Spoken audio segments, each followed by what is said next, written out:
Chaque année, le 11 novembre est jour de commémoration des soldats morts durant la Grande Guerre. Mais pourquoi cette date ? Le 28 juin 1914, le prince François-Ferdinand d'Autriche est assassiné par un nationaliste serbe. L'Autriche-Hongrie profite de cet attentat pour déclarer la guerre à la Serbie. La France et l'Allemagne vont s'affronter pendant 4 ans durant la Première Guerre mondiale. Le 8 novembre, une délégation du diplomate Matthias Hesberger rencontre le maréchal Foch dans un train dans la clairière de Rotonde. Le 9 novembre, l'empereur Guillaume II abdique. Le nouveau gouvernement demande de finaliser les négociations au plus vite. Le 11 novembre 1918, il signe l'armistice. Dans toute l'Europe, on fête la fin de la guerre. En 1920, l'idée de rendre hommage aux soldats morts durant la Grande Guerre émerge. Une dépouille mortelle d'un soldat inconnu est choisie dans la citadelle de Verdun.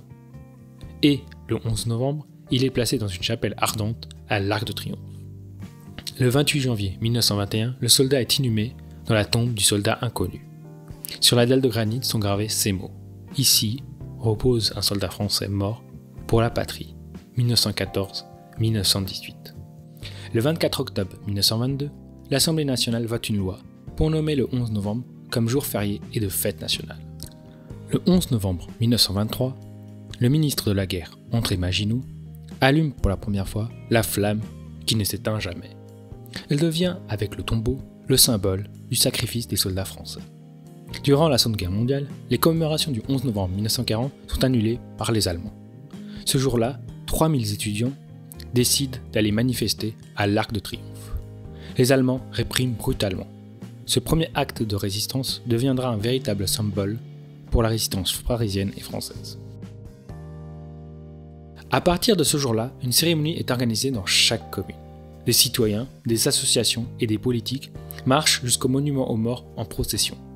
Ils portent sur leur veste le bleuet de France et un cérémonial s'organise avec discours du maire, dépôt de gerbes, hissage du drapeau tricolore et hymne national.